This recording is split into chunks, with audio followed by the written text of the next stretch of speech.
we start with learning outcomes.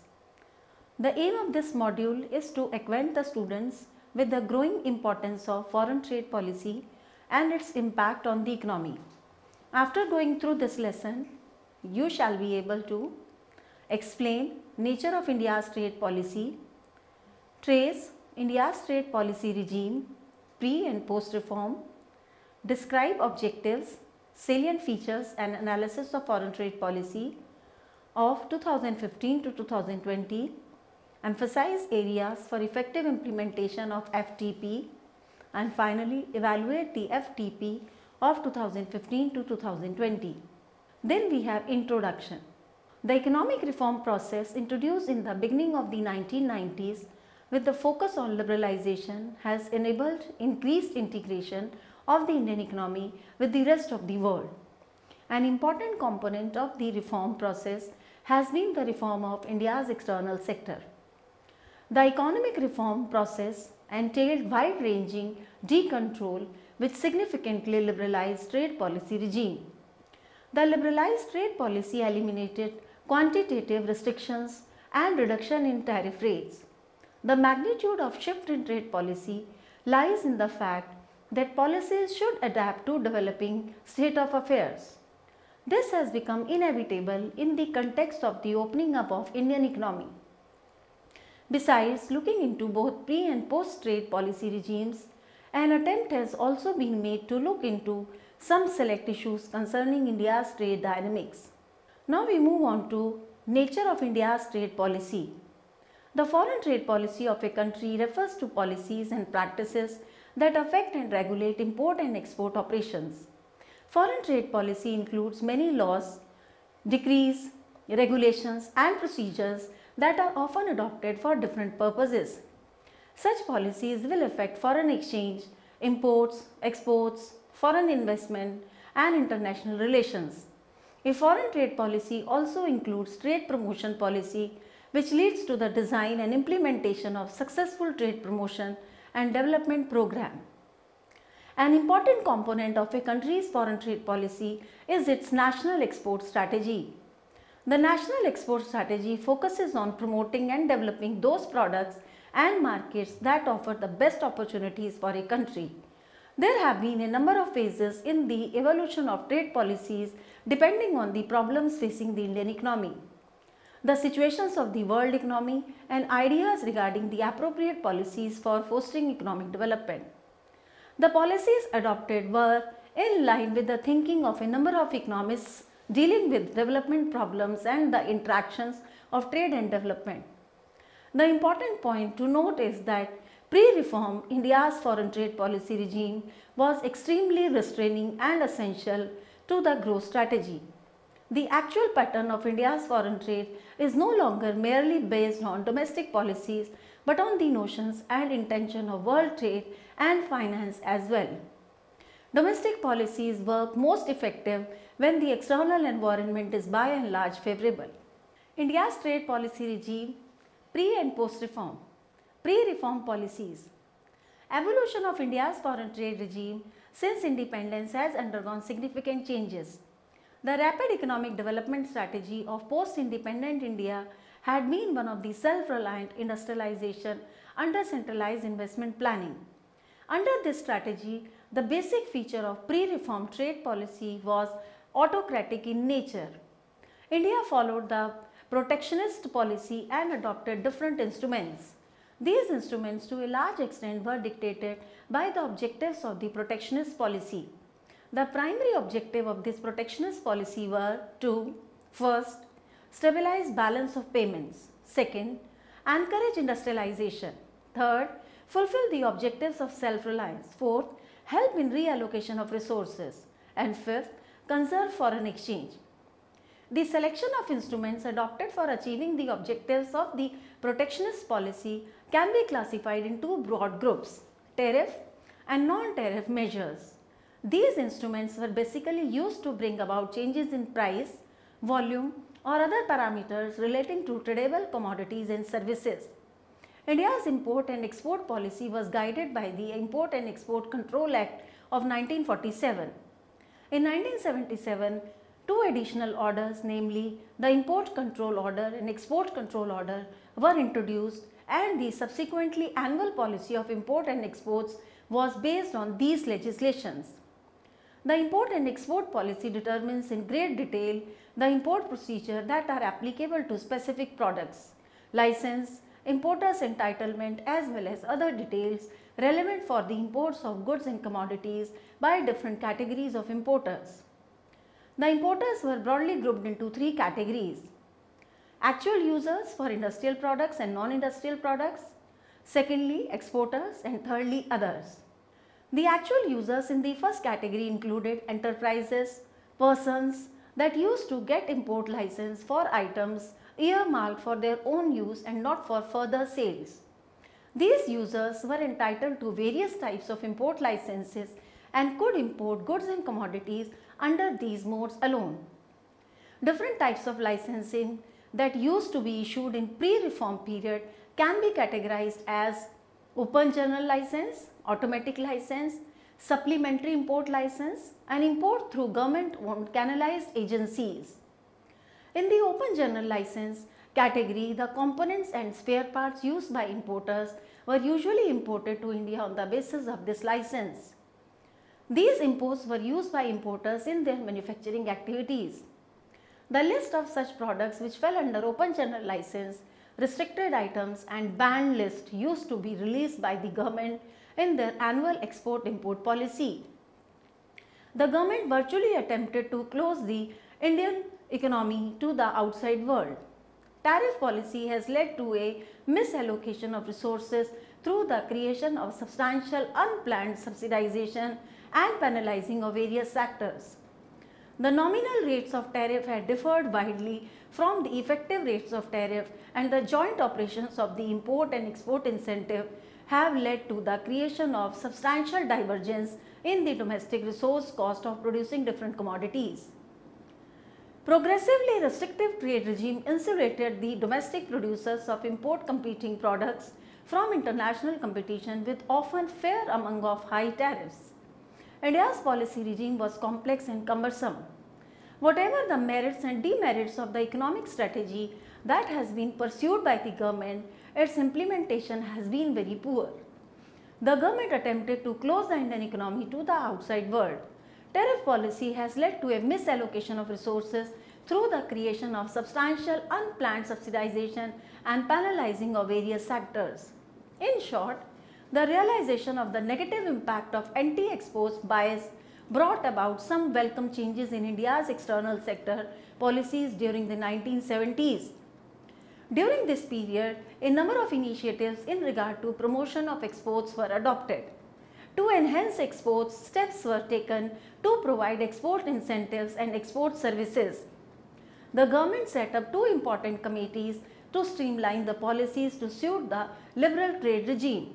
These were Import-Export Policies and Procedure Committee headed by P.C. Alexander in 1978, and secondly, the Committee on Trade Policies under the chairmanship of Abid Hussain in 1984. It is important to remember that policies relating to trade were liberalized to a great deal in the 1980s as a result of recommendations of these two committees. Licensing and stringent regulations were liberalized, which facilitated to a more open trade regime.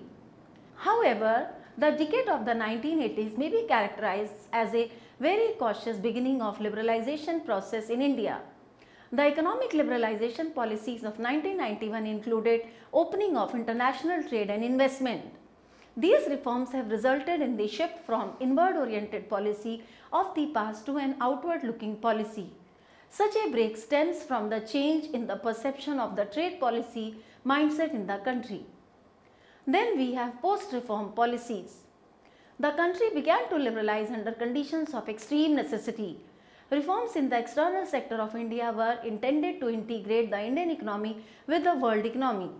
The Abid Hussain Committee on Trade Policies in the year 1984 recommended the institution of a stable medium-term trade policy. In line with this recommendation, the government started announcing its trade policy covering the 3-year period. The first policy under 3-year period was of 1985 to 1988. After liberalization, the Union Commerce Ministry announced the integrated foreign trade policy in every 5 years. This is also called EXIM policy. This policy is updated every year with some modification in new schemes. The FTP frame rules and regulations for exports and imports of the country. The first 5-year export and import policy was of 1992-97, which marked a different approach from the earlier trade regimes. The government replaced the previous EXIM policy nomenclature and announced a new foreign trade policy for the period 2004 to 2009. The foreign trade policy of 2009 to 2014 took into consideration the grim scenario of global trade induced by the global financial crisis and announced initiatives to redress the situation. The post-reform trade policy envisages opening of the external sector of the economy, which led to the deregulation and widespread liberalization in the areas of foreign trade, investment and exchange. The current trade policy reforms seem to have been guided mainly by the concern over globalization of the Indian economy, improving competitiveness of industry and adverse balance of payment situation. Liberalizing the system of exports, imports and trade means that trade reforms should penetrate all layers of society if poverty is to be tackled substantially. The objectives of reform relevant for external sector were: first, import replacement to export promotion activities; secondly, increasing the degree of openness of the economy; thirdly, changing the policy regarding foreign capital and investment; fourthly, liberalizing exchange rate regime; fifth, changing the structure of incentives and institutions so as to place greater reliance on the market rather than the state. To achieve these objectives, the most important instruments adopted include: first, a move from quantitative restrictions to tariffs so as to link movements in domestic and foreign prices; secondly, a reduction in average tariff rates and their dispersion across sectors; thirdly, direct promotion of exports such as by reducing export taxes to offset the anti-export bias arising out of import tariffs; fourth, devaluation of the rupee; fifth, liberalization of restrictions on capital inflows and FDI; and finally, a reduction in burdensome bureaucratic procedure such as rules, regulations, procedure, control and red tapeism. These reforms were not introduced as a package in one fell swoop. Under economic reforms, a liberalized trade regime was put in place which marked a significant turnaround from the earlier controlled regime.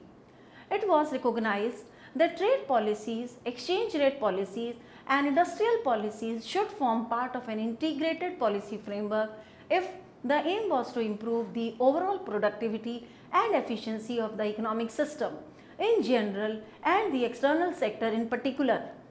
Apart from devaluation of the exchange rate and a move over to a unified market determined exchange rate system in 1993, the new trade policy was characterized by: first, a short negative list of exports and imports; secondly, lowering of the level and dispersion of nominal tariffs; thirdly, withdrawal of quantitative restrictions on imports; fourthly, phasing out of the system of import licensing; fifth, encompassing significant changes in the system of export incentives; and sixth, moving away from direct subsidies to indirect export promotional measures.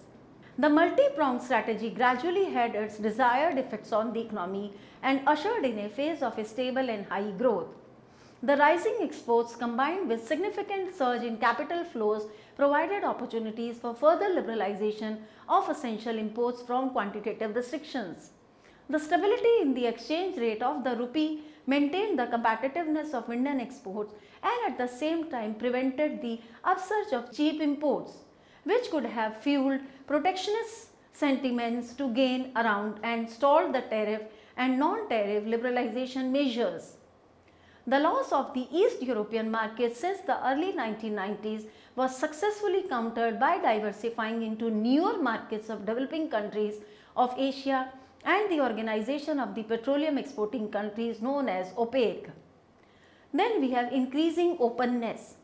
A key aspect of the trade reforms was the reduction in import duties. Non-tariff barriers are generally considered less desirable than tariffs. The most common non-tariff barriers are the restrictions or prohibition on imports maintained through the import licensing requirements. In the Indian context, for several decades, quantitative restrictions on imports of a wide range of products, mainly consumer goods, were justified for balance of payment reasons. Action has been completed on removal of restrictions on tariff lines notified under the WTO cover. Quantitative restrictions are, however, still being maintained in about 5% of tariff lines as permissible under Articles 20 and 21 of GATT on the grounds of health, safety, moral conduct and essential security. There has been a steady decline in both nominal and effective rates of protection. During the post-reform trade policy, a number of distinct changes have been initiated. The main objective of shift in policy were to generate an environment for attaining speedy enhancement in exports, increasing India's share in world's export and building exports on engine of growth. The major changes in trade policy relate to: first, exchange rate regime; second, import liberalization; third, export incentive; fourth, administrative simplification of procedural formalities; and fifth, fostering of transparency. The post-reform trade policy illustrates a distinct change in the insight of a policy makers towards the role of trade in the development of the country. Consequently, exports are seen not merely as a source of financing imports but also as a means of efficiently allocating resources. Accordingly, the present objective of trade policy is globalization of the Indian economy, improving its competitiveness and expansion of exports to ease pressure on balance of payment. The policy has resulted in increase in the volume of trade and the exports from India also have increased. India's share in world's exports has shown a rising trend. Similarly, India's share in world imports has also shown a rising trend during 1990s to 2010. The RBI has opined that in contrast to fears expressed at the time of opening of the economy, import liberalization policies in conjunction with other external sector and overall structural reforms have, in fact, strengthened the country's external sector since 1990 to 1991. The spirit of liberalization process entails a conscious effort on the part of policy makers to optimize on the opportunities or challenges trade-off. It would be well to remember that the synergy between the domestic and external sector each throwing up its strengths and threats. India has also simplified its foreign investment regime and opened up a number of sectors to foreign direct investment. But one must remember that foreign trade policy alone will not boost competitiveness. To sum up, economic policy is now increasingly led by trade policy reforms which have afforded an export-friendly environment with simplified procedures, beneficial for augmenting India's performance in the export sector. The direction of all such reforms has been on liberalization, globalization and transparency. Over the years, every successive policy measures adopted by the government have strengthened the production base for exports by eliminating bureaucratic botherations and making possible availability of inputs. Now we move on to salient features of foreign trade policy from the year 2015 to 2020. With an aim to make India a significant partner in global trade by 2020, the government announced a 5-year new foreign trade policy in April 2015, which may be integrated with Make in India, Digital India and Skill India initiative. The FTP has the objective of boosting India's exports, making exports an engine of economic growth and employment generation. In order to achieve these objectives, a mix of various policy measures is required, which include number of changes in the area of fiscal policy, institutional design, rationalization of procedures, diversification of export basket and penetration into new markets for enhancing trade prospects in the global market. All these require improved export infrastructure. The following are the salient features of foreign trade policy of 2015 to 2020. The first is the policy is made product wise and location wise. Secondly, The policy includes long and medium term strategy to enhance trade competitiveness. Thirdly, introduction of merchandise exports from India schemes and services exports from India scheme to boost outward shipments. Fourth, several incentives for exporters and units in special economic zones. Fifth, export promotion mission to take on board state government. Sixth, unlike annual reviews, FTP will be reviewed after 2.5 years. Seventh, higher level of support for export of defense, farm produce and eco-friendly produce. Eighth, give a push to services exports from sectors like entertainment, logistics, architecture, accounting and healthcare. Ninth, simplification of procedure or processes and digitization and e-governance. 10th, facilitating and encouraging export of dual use items named as SCOMET, which include export of special chemicals, organisms, materials, equipment and technologies. 11. Trade facilitation and ease of doing business. And 12. Online interministerial consultations. Now we move on to analysis of foreign trade policy 2015 to 2020. The policy provides instruments to accelerate export of goods and services and laid out the framework and the logic that will support the objective of doubling the annual export of goods and services to $900 billion in next 5 years of 2015 to 2020. The aim is to enhance India's share in world exports from 2% to 3.5% by 2020. The focus is on sustaining services exports and increasing manufacturing exports side by side, making efforts to improve the ease of doing business. The FTP seems to be guided by the following 4 concerns. First, keeping checks on how much money goes out on account of export incentives given in the fiscal constraints. Secondly, WTO obligations to phase out export subsidies. Thirdly, linking the FTP to the Make in India initiative. And fourthly, improving free trade agreements utilization in trade. The important positive aspects of this policy are as under. First, the setting up of a number of institutions to go forward and strengthening world trade. Following to the WTO agreement and trade facilitation, the setting up of National Committee on Trade Facilitation will help in the implementation of WTO commitments. The aim is to simplify customs procedure to reduce transactions costs for traders. In this area, the policy is expected to coordinate several measures being taken by various ministries and departments to simplify administrative procedures and reduce transaction cost. Secondly, proposes institutions for involving state government in export promotion policy formulation. Thirdly, the boost to e-commerce and service export is well timed and takes into account the shift in the business paradigm. Incentives to e-commerce companies exporting products from sectors with potential for creating jobs. The policy addresses markets and product strategies. It outlines the measures required for trade promotion, including infrastructure development and overall trade ecosystem, including electronic clearance on 24/7 basis.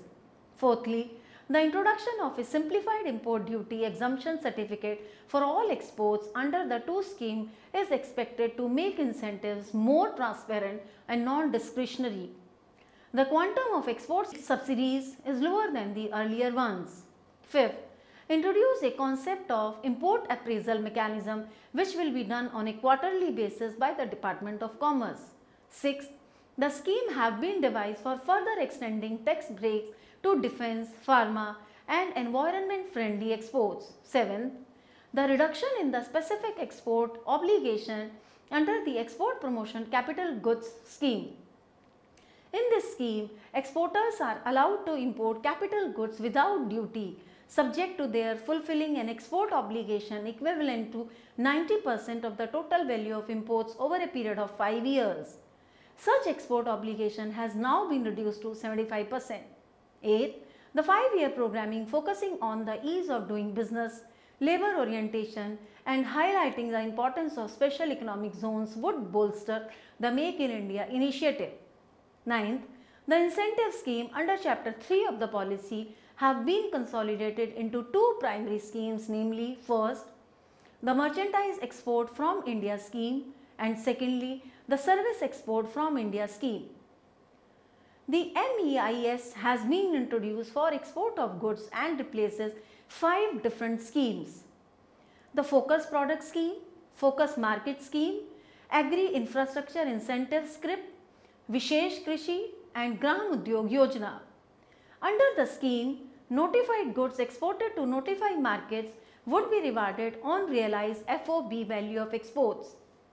The rate of MEIS ranges from 2% to 5%. There is now no conditionality attached either to the end use or to the transferability of the scrips. The important aspect relates to higher incentive to agricultural and village industry, eco-friendly and green products, labor-intensive products and products with large number of producers and or exporters, industrial products from potential winning sectors and high-tech products with high earning export potential. The duty paid by using the MEIS would be available as sen-bet credit or drawback.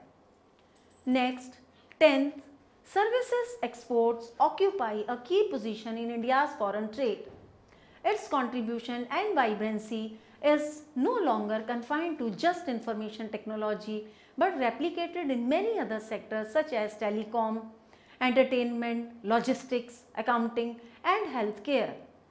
The new SEIS scheme has been extended to all service providers located in India instead of Indian service providers, eliminating the tedium of proving antecedents. The free transferability of scrips and extension of benefits to SEZs applies to SEIS too.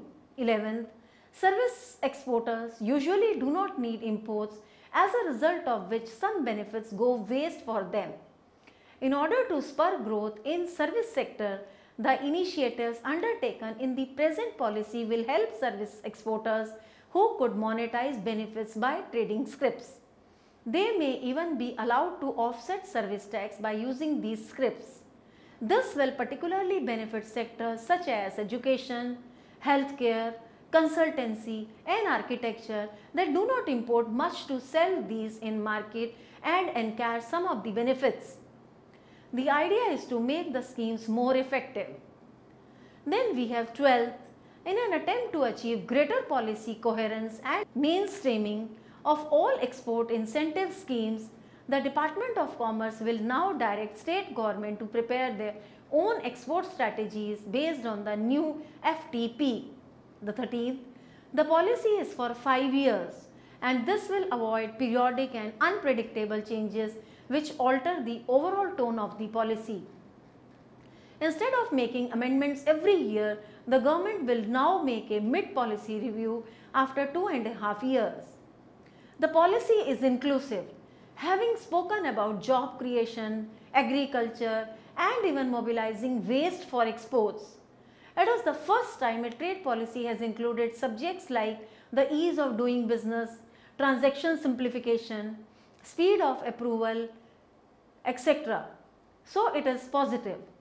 The FTP has been aligned with the government's larger vision of promoting manufacturing, digitization and making it more inclusive with greater involvement of states. The policy seeks to tie in foreign trade with major government initiatives like Make in India, Digital India and Skills India. This seems to be more pronounced with the Make in India campaign. Merchandise exports can grow only from the foundations of a sound manufacturing base. Many FTP measures directed at merchandise exports are in alignment with this. Now we move on to areas for effective implementation of FTP. The main problem in the export sector are infrastructural bottlenecks, high transaction cost and complex bureaucratic procedures. In addition, global factors also play an important role. 2 new schemes in the FTP are now fully transferable and can be used to pay customs and excise duties and the service tax. These duty credit scrips will be applied to SEZs also and are likely to give them a boost. Measures have been taken to encourage Indian capital goods industries under the Export Promotion of Capital Goods scheme by reducing specific export obligation to 75% in case of domestic capital goods. This will promote the domestic capital goods industry. With more flexibility, exporters will be able to develop their production capacity more efficiently. Export processing zones have been given much prominence in the new trade policy, and emphasis is on the role of states in improving the infrastructural conditions in the EPZs. Most importantly, states will have to prepare their own strategies, work plans and incentives for capacity building for exports. The states will have to decrease infrastructure bottlenecks and upgrade ports, roads, railways and airports. They will have to install more testing labs and larger trade facilitation centers, including cold storage facilities for pharmaceuticals and perishable products. Exports have been given a thrust, especially at a time when exports of both merchandise and service exports have been languishing. The emphasis of FTP is on supporting both the manufacturing and service sectors, with a focus on improving the ease of doing business. For effective implementation of FTP, it is important to align it to Make in India, Digital India and Skills India initiatives.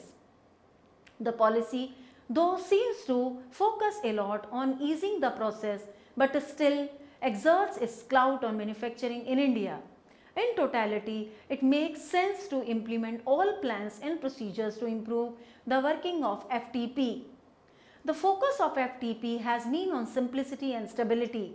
Accordingly, the implementation of FTP on the one hand needs to realign the multiple schemes with the objective of reducing complexities.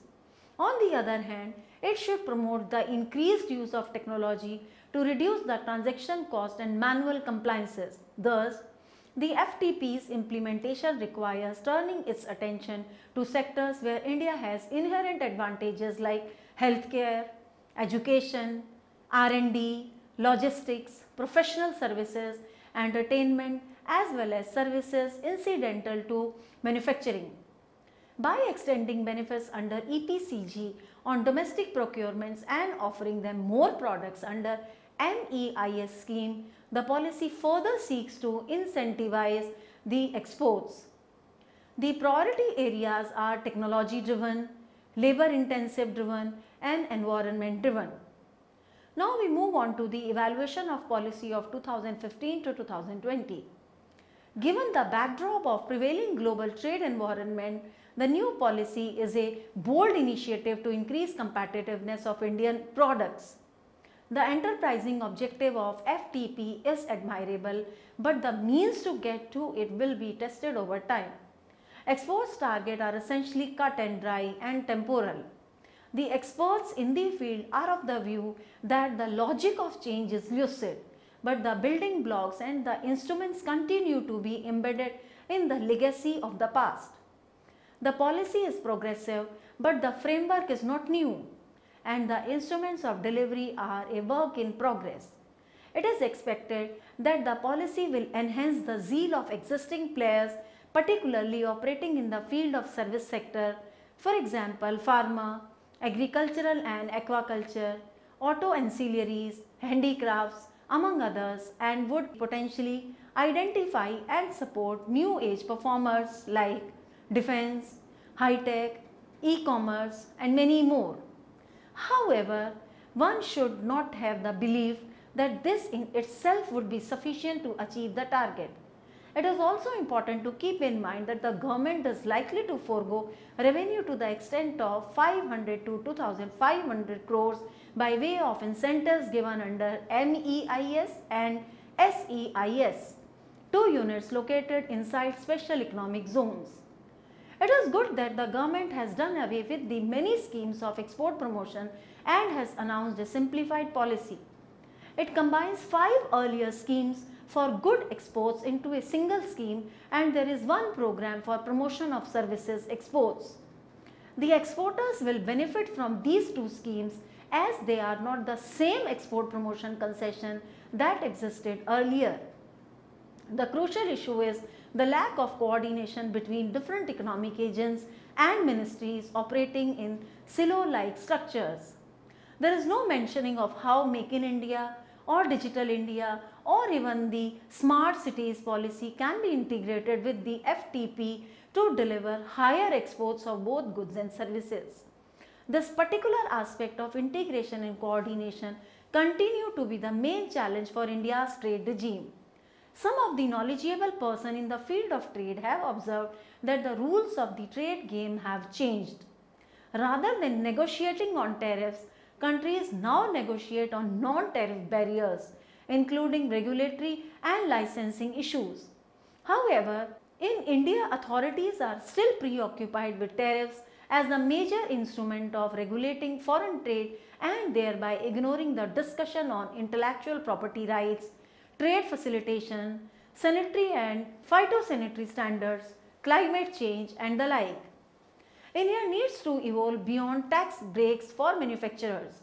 The only way to ensure that India becomes an export powerhouse is to slot it into global supply chains. This does not require tax breaks. It requires freer trade and a realistic exchange rate policy and better infrastructure. The government at least recognizes the need for infrastructure. Its push to improve road, rail and ports is worthy of approval. Industry lobbies hailed the policy, especially the steps to reduce complexity and multiplicity. However, the point is that the driving force for promotion of exports needs to be structural, systematic reforms. In this regard, consistency in the policy is very important. The FTP is merely highlighting the current services environment without getting into prescriptions and identifying thirst areas. More was expected from the FTP here. Nevertheless, the policy is a welcome roadmap for India's foreign trade. Any export benefits the government may give will help, but there is no reason for unbridled pessimism given the sluggish global situation. Now we will make a summary of what we have discussed so far. We start with, in pre-reform period, India's trade regime was considered most restrictive due to its complex nature and wide number of tools used as policy instruments. Then we have seen the trade regime was based on a complex system of licensing. India's trade policy heavily relied on quotas rather than of tariffs. Imports were regulated through a licensing system without any policy prescription. Then we have seen economic reform of 1991 brought major liberalization changes in the external sector. The new trade policy reversed the direction followed for decades. The speed of trade reform quickened a shift from quantitative import controls to protective system based on tariffs. Then we have seen that tariff protection reduced, relaxed and simplified the restrictive import licensing regime. Import licensing was totally abolished with respect to imports of most machinery, equipment and manufactured intermediate products. Then we have discussed that policy focus was primarily on liberalization of capital goods and inputs for industry to encourage domestic and export oriented growth. Then we have seen the economic reform helped India to eliminate export pessimism of 1950s and 1960s. It belied the argument that export pessimism, for example, protectionism in industrialized countries or economic nationalism based on the belief that domestic protection for domestic consumption is economically superior to trade is right course. Then we have discussed the foreign trade policy of 2015 and 2020. This underlines the importance of increasing exports and facilitates these imports which are required to stimulate the economy. The policy is built around two major objectives. First, to double the percentage share of global merchandise trade within next 5 years, and secondly, to act as an effective instrument of economic growth by giving a thrust to employment generation. Finally, the new policy is essentially a roadmap for developing international trade and may be modified midway to meet the changing dynamics of foreign trade.